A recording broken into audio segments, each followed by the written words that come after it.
LiterataCast, o seu clube de leitura na internet.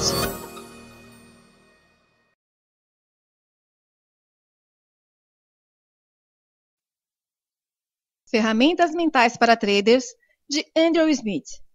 Capítulo 2, Tripulação e a Mente.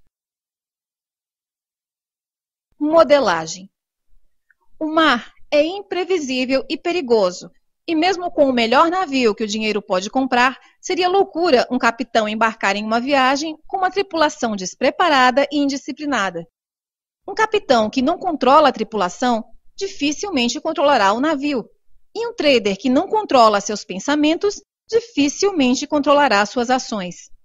Neste caso, pouco importa ter um sistema brilhante se o trader não consegue segui-lo.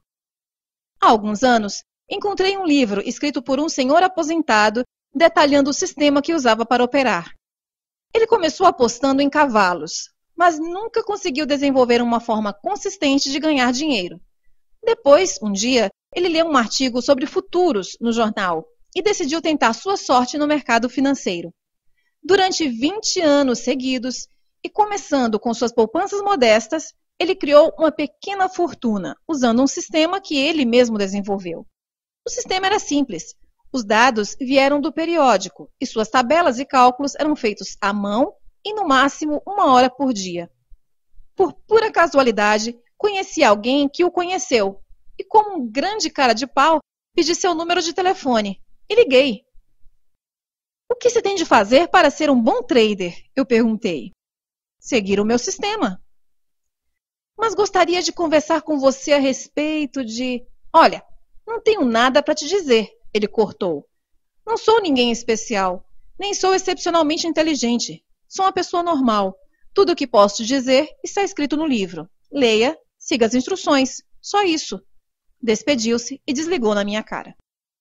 Suponho que se você pergunta a qualquer pessoa com uma habilidade excepcional como faz o que faz, você vai ter uma resposta parecida. Faça como eu faço, é simples. Olha, não sei como te explicar como faço, só faço. Ou pior, empolgados, eles se lançam numa explicação complicada que você ou não entende, ou quando segue as instruções ao pé da letra, não consegue o mesmo resultado. Digamos que quero jogar tênis. Posso copiar as ações e movimentos do número 1 mundial. Depois de um longo tempo de mímica, talvez minha técnica seja tão boa quanto a dele. Talvez até consiga copiar os gestos e movimentos perfeitamente. Mas, num jogo, em quem você apostaria?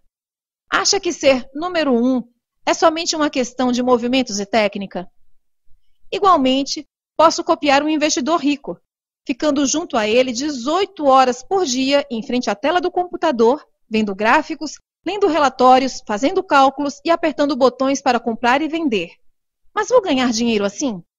Bom, provavelmente, se copiar exatamente o que ele faz. Mas vou poder operar sem ele? Claro que não. Existe uma dimensão interna, um conjunto de crenças, estratégias mentais e pensamentos que um observador não consegue ver. Talvez nem o trader sabe explicar por que faz o que faz. Muitas vezes, uma habilidade é tão natural e bem aprendida que é quase inconsciente. É como se a pessoa não soubesse o que sabe. Há 4 estágios na maestria de uma habilidade. Primeiro, existe uma expressão em inglês, ignorance is bliss, a ignorância é êxtase. Esse é o estado dos anteprincipiantes. Talvez desconheçam a existência de tal habilidade, ou conheçam, mas não têm interesse por ela. Alguns podem saber algo a respeito e concluir que já sabem tudo. São ignorantes na sua ignorância. Não sabem o que não sabem. São inconscientemente incompetentes. Segundo, aqueles que se interessam e se informam chegam ao primeiro degrau.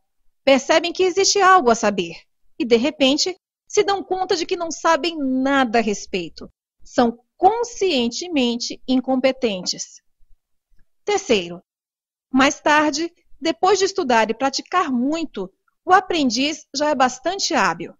Concentrando-se e fazendo com muita atenção, chega a ser competente. Sabe que sabe. É conscientemente competente. Quarto, finalmente, nosso aprendiz atinge a maestria quando age sem pensar. A habilidade faz parte dele, como caminhar, falar ou atar os cordões dos sapatos. Não sabe que sabe, é natural. Chegou ao quarto nível, a competência inconsciente. Infelizmente, como regra geral, as pessoas que têm mais a nos ensinar são inconscientemente competentes. Demonstram sua habilidade tão naturalmente que nem sabe como fazem. É por isso que os melhores professores não são sempre os melhores praticantes. O treinador de uma equipe de futebol, por exemplo, é conscientemente competente. Sabe ensinar, mas não é necessariamente o melhor jogador. Já conhece a piada da formiga e a centopeia? A centopeia, sendo maior e mais rápida, sempre comia a maior parte da comida. A formiga, sendo cruel e esperta, ficou com o saco cheio de comer restos e decidiu vingar-se da centopeia.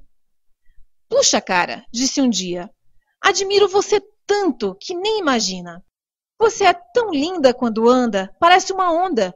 Como é que consegue caminhar tão rapidamente sem pisar nos pés? Explique-me como é que faz. Não sei, nunca pensei.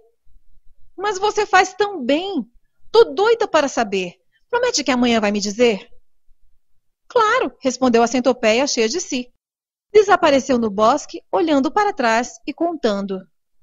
1, 2, 3, 4, 5, 6, 7, 8. No dia seguinte, a formiga a encontrou imóvel, os olhos fixos nos pés, a língua de fora e o rosto roxo. O que houve? Perguntou a formiga. Não sei, respondeu a centopeia, mas desde ontem, cada vez que tento caminhar, acabo tropeçando em mim mesma. Está bem, nunca farei parte da equipe do Cacete Planeta. Só queria dizer que se queremos aprender como uma centopeia anda, precisamos de um método para extrair as informações chaves sem nos perder com informações e explicações supérfluas. Talvez o que a centopeia acha importante não é. Por exemplo, em um estudo de um grupo de gerentes de fundo, a maioria deles disse que seguia dezenas de indicadores econômicos, financeiros e técnicos para tomar suas decisões. Certamente, eles prestavam muita atenção nessas informações, mas quando se aprofundaram nos estudos, tentando ver exatamente como os gerentes decidiram, os pesquisadores descobriram que, na hora H de agir, eles usavam somente os mesmos 5 ou 6 itens. O resto era supérfluo. Um modelo para modelar. Precisamos de um método para estudar a experiência de uma pessoa, em nosso caso, um investidor. Queremos explorar sua percepção do mercado. Cada pessoa tem um mapa do mundo. Esse mapa representa a versão da realidade da pessoa. Há tantas realidades quanto pessoas. Só você vê o mundo através dos seus olhos e o sente com o seu corpo. Só você viveu o que viveu, experimentou o que experimentou e aprendeu o que aprendeu. Nem sua gêmea siamesa teria o mesmo ponto de vista. Seu mapa é individual, único e intransferível. Também é orgânico. Muda, cresce.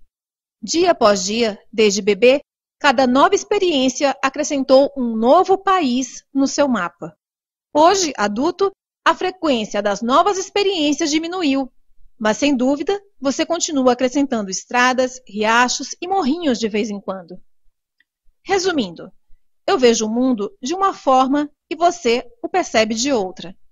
Nossos mapas são similares em algumas áreas e diferentes em outras. Sei comer. Você também sabe, a menos que tenha encontrado um vendedor de produtos dietéticos e agora sobreviva com líquidos. Porém, gostamos de comidas diferentes. Eu, por exemplo, odeio tapioca. Outra coisa que sei fazer é falar. Você também, eu imagino. E, sem dúvida, você fala melhor do que eu. Nós dois sabemos ler, a menos que você tenha comprado este livro porque gostou dos desenhos.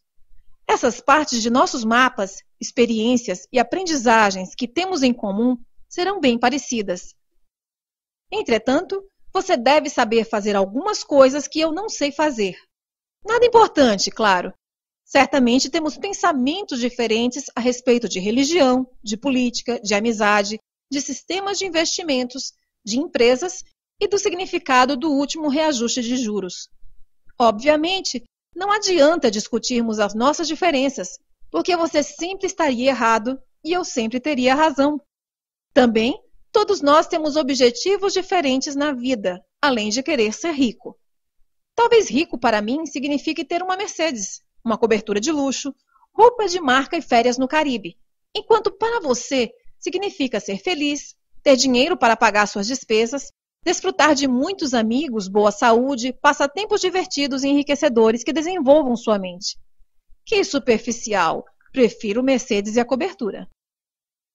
Da mesma maneira, dois investidores podem ser podres de ricos, apesar de um deles jurar que a análise fundamental é o único método que funciona, e saber até os nomes dos poodles das mulheres dos presidentes das empresas nas quais investe, enquanto o outro usa gráficos e não conhece nada, somente os códigos das ações. Pergunte a qualquer jovem oficial da infantaria durante um exercício de guerra e com certeza ele dirá que o mapa que tem na mão é bem diferente do território sob seus pés. Um mapa somente representa a realidade e somente uma versão dela.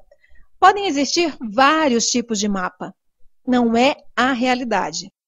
Infelizmente, muita gente não sabe disso e acha que sua versão é a versão oficial e que todo mundo pensa, ou deveria, igual. Isso causa muitas brigas. Você deve ter passado pela situação onde tinha certeza absoluta de que tinha razão sobre algo, ou que seu jeito era o melhor, e que quem não concordou com você quando era tão óbvio não batia bem da cabeça. E, no seu mapa, no contexto de sua vida, e vendo o assunto do seu ponto de vista único, é óbvio que sua forma de ver faz sentido para você. Por isso, quando queremos convencer alguém de algo, dizemos, tente ver da minha posição. Infelizmente, mesmo quando a outra pessoa tenta, é quase impossível.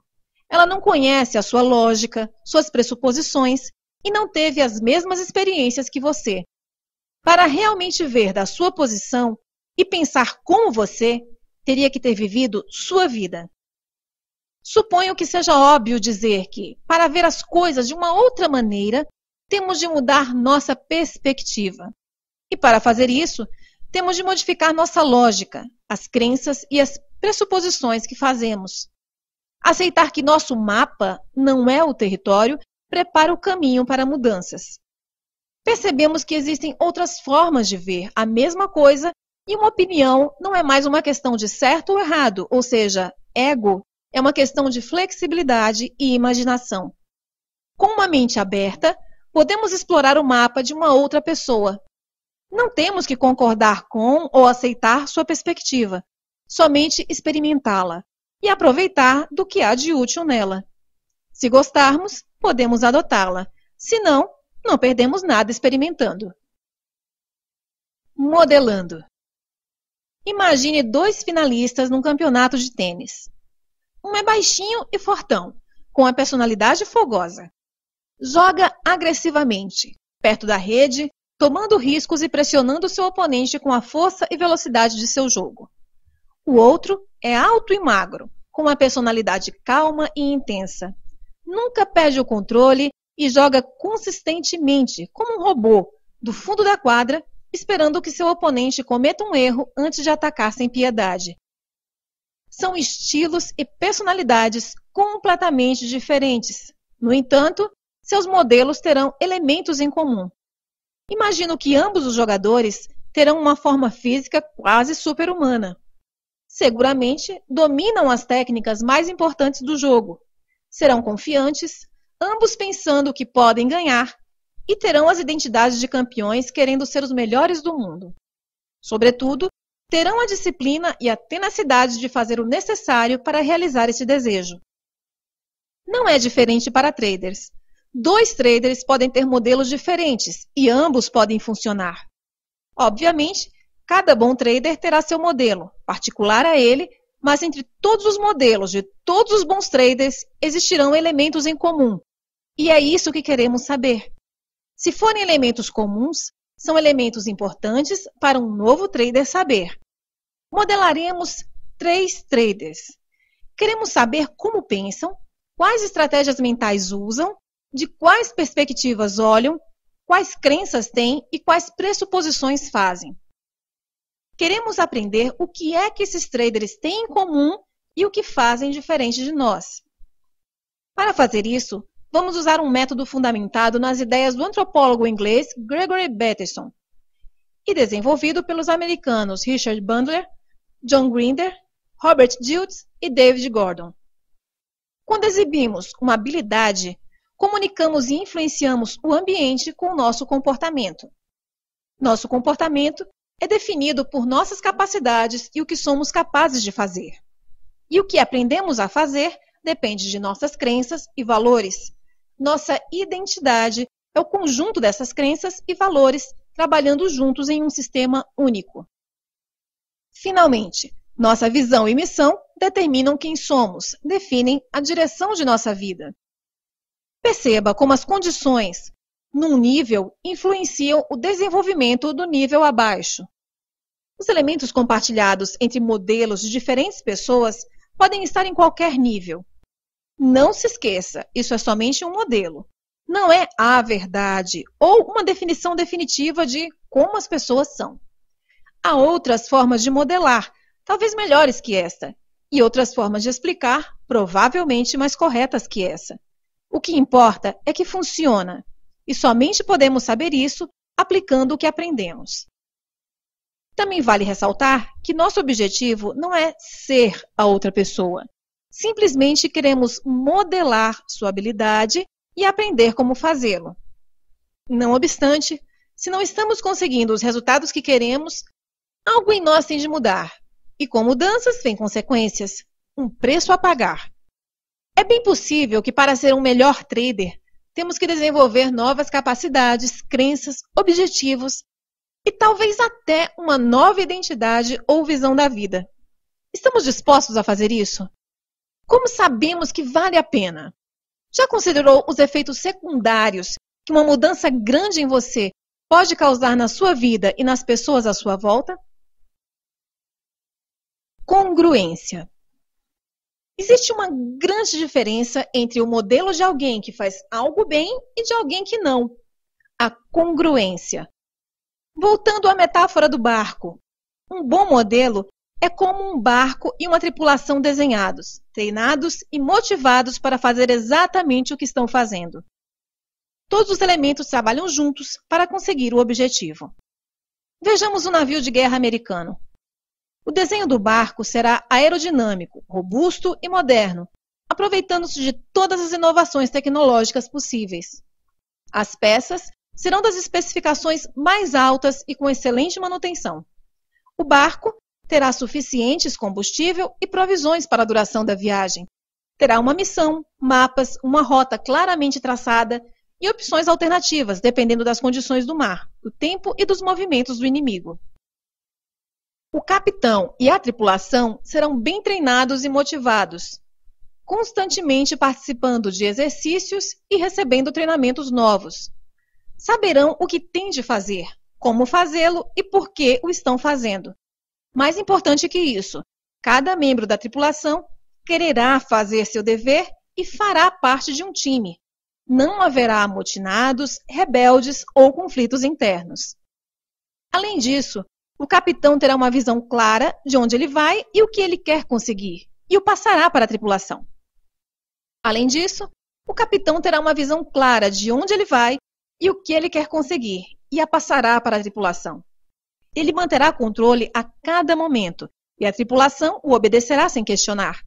Em uma batalha, cada peça e cada pessoa esquece de si e luta para ganhar. Agora, observemos um navio de guerra de um país do terceiro mundo. O modelo será antiquado ou, para poupar dinheiro, adaptado de uma outra função. As peças estarão enferrujadas e muitas estarão faltando ou quebradas. Em alguns casos, o navio poderia ser novinho, um dos mais modernos, mas provavelmente nem o capitão nem a tripulação terão recebido um treinamento suficiente para usá-lo corretamente. A disciplina pode ser frouxa ou austera demais, resultando em erros ou conflitos de personalidade entre membros da tripulação e os oficiais. Podem faltar motivação e comunicação resultando em uma tripulação que trabalha, mas sem saber por quê. Talvez até o capitão não saiba exatamente onde ele vai, ou como fazer o que tem de fazer, e acabe dando um jeito, reagindo às situações em lugar de antecipar e preparar-se para elas. Em uma batalha, cada pessoa faz o melhor que pode, mas quando a situação é desesperadora, é cada um por si. Em uma guerra, se pudesse escolher, em que navio preferiria lutar? Vejamos em um pouco mais de detalhes cada nível do modelo. Ambiente. Todo comportamento acontece em algum ambiente e em algum tempo. Onde e quando o trader exibe a sua habilidade? O ambiente do trader poderia ser dentro da Bovespa ou da BMF, em um escritório ou em um quarto da casa. Pode trabalhar sozinho, com colegas, à noite, durante o dia, no celular e no palm, em um computador ou usando caderno, calculador e lápis. Será que onde e quando são importantes? Comportamento. Comportamento é um produto da intuição, o instinto, treinado por experiência. É a interface entre a pessoa e o ambiente, o que podemos vê-lo fazendo quando exercita a habilidade. No caso do trader, se fôssemos moscas na parede, o que será que o veríamos fazendo? Capacidades e estratégias mentais. Seres humanos, como todos os animais, são dirigidos por objetivos. Nosso comportamento, o que fazemos para satisfazer nossos objetivos, depende do que somos capazes de fazer. O que é que nossos traders sabem fazer? Para satisfazer algum objetivo, precisamos fazer as coisas certas na ordem certa. Precisamos de estratégias. Estratégias são planos de ação, conjuntos de processos internos resultando em comportamentos externos. Formar estratégias é uma capacidade que todos temos. Geralmente, temos uma estratégia primária, aquela que, esperamos, dará certo.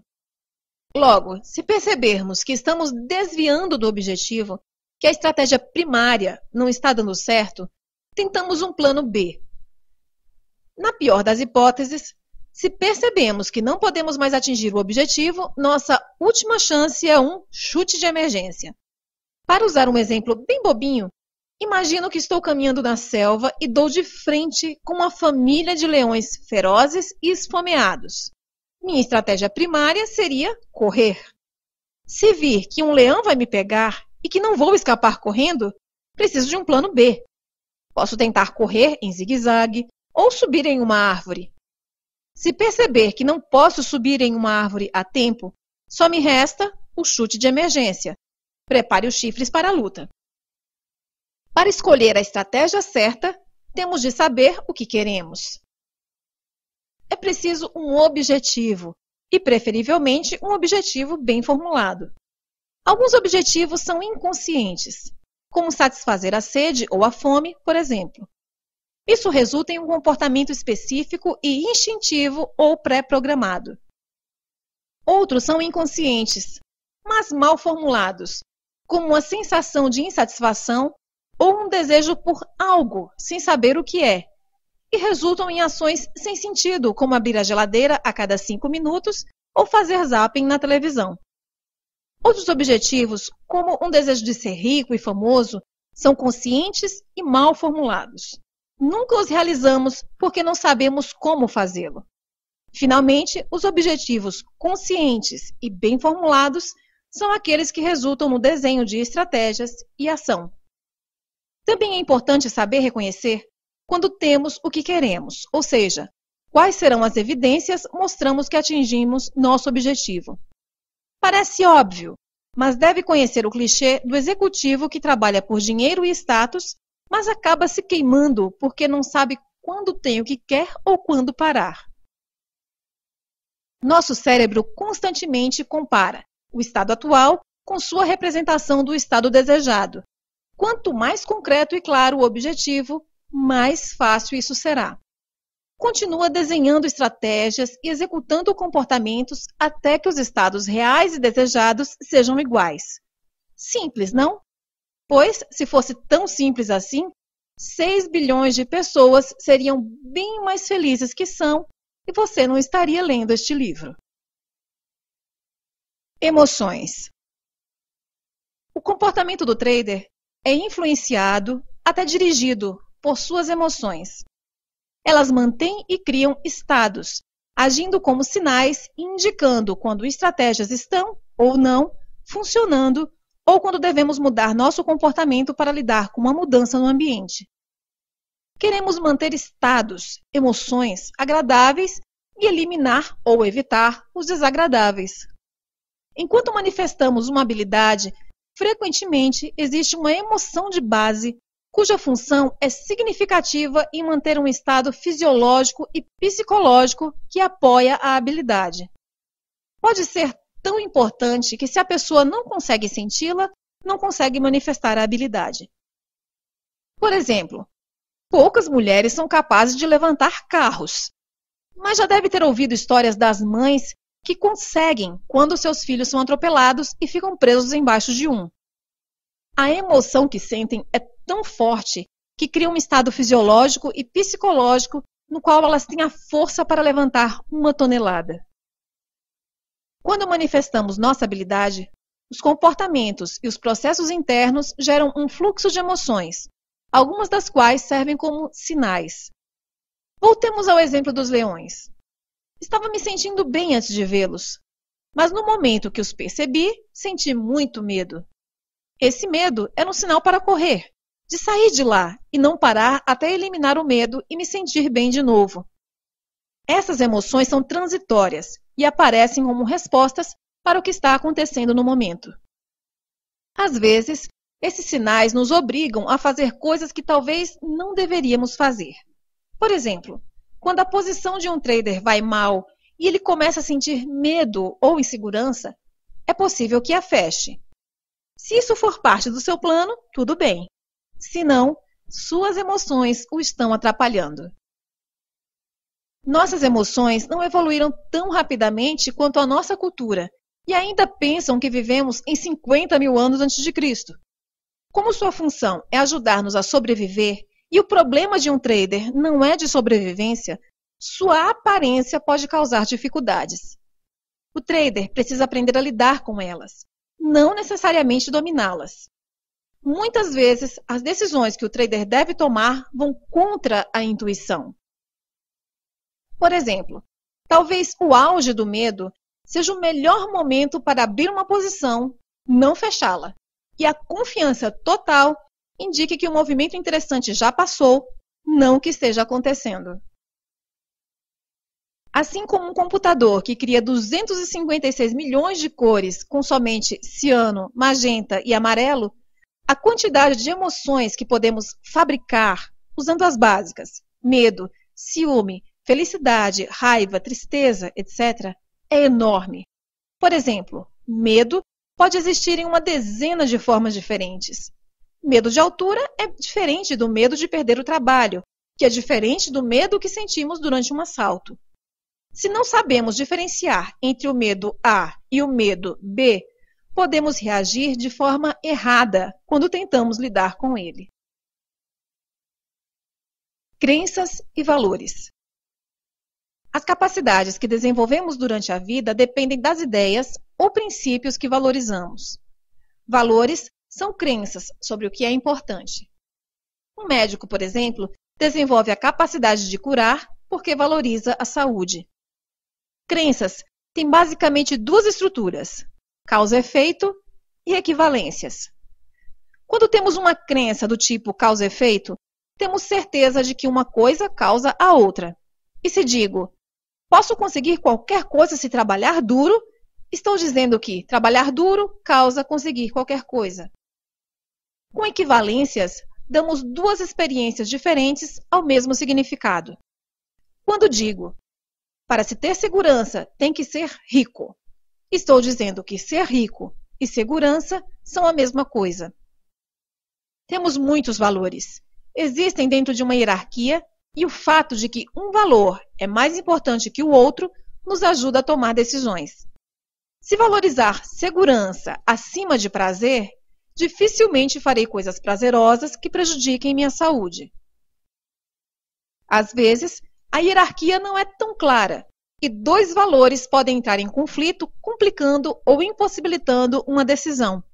Por exemplo, imagine o dilema de um médico atendendo as vítimas de um acidente de trânsito, em que deve decidir entre salvar a vida de uma criança ou a de uma mulher.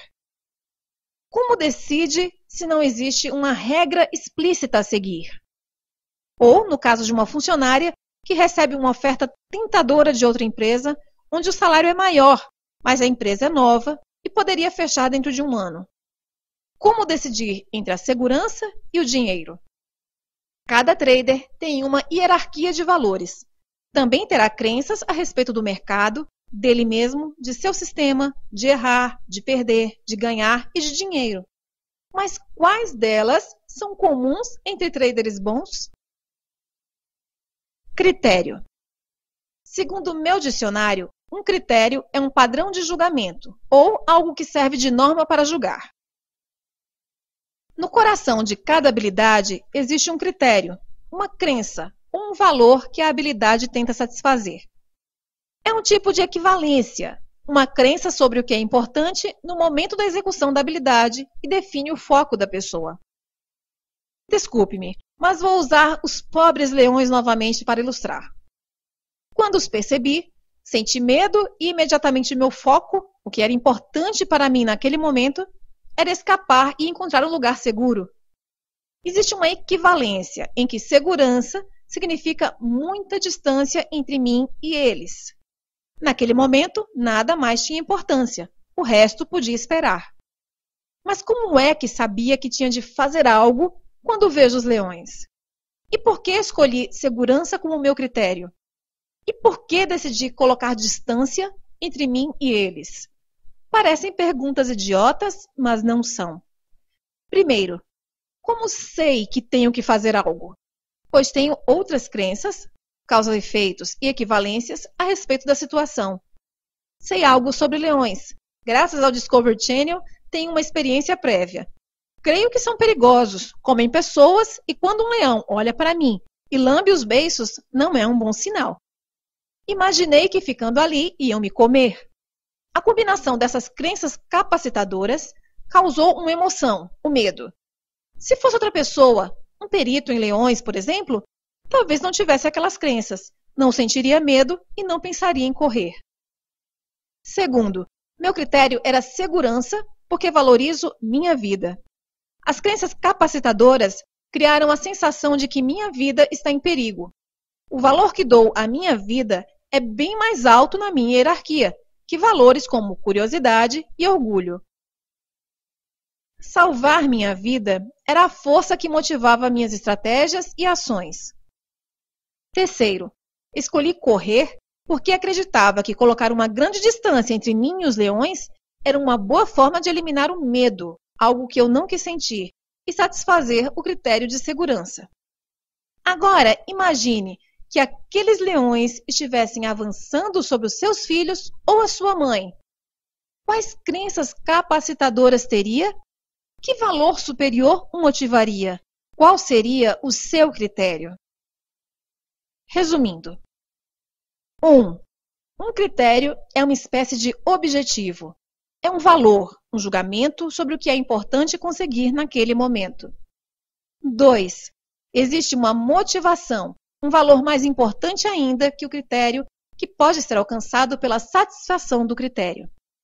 3. Crenças capacitadoras identificam os comportamentos ou condições que possibilitam a satisfação do critério. Identidade. A identidade modela e consolida nossas crenças e valores num sistema único, num sentido de eu. Acaba determinando as capacidades que desenvolvemos e os comportamentos que exibimos. Qual é a percepção que o trader tem dele mesmo? Que autoimagem tem? Quais limites tem? Como se define? Quais metáforas são usadas quando se imagina? Com que se identifica? Com seu comportamento? Trader, jogador, market maker, scalper? Suas capacidades? Estrategista, pensador, intelectual, gerente? Suas crenças e valores? Fundamentalista, grafista, conservador? Ou com seu ambiente? Paulista, office boy, brasileiro, floor trader? Mudanças na identidade podem gerar profundas mudanças nos outros níveis. Missão e visão. Missão é o sentido de um propósito, uma razão para existir. Uma pessoa pode ter várias micromissões em relação ao mercado, sua família, sua comunidade, etc. Uma visão é exatamente o que diz, o que a pessoa vê quando pensa na sua missão e como se encaixa num sistema mais amplo que a própria identidade. Será que ter uma missão e uma visão é importante para um trader? Ou podemos ficar com os olhos fixados firmemente em nossos umbigos, focalizados somente em tirar o dinheiro das mãos de nossos concorrentes? Vejamos os resultados das entrevistas. Curta, compartilhe, colabore. www.padrim.com.br/literatacast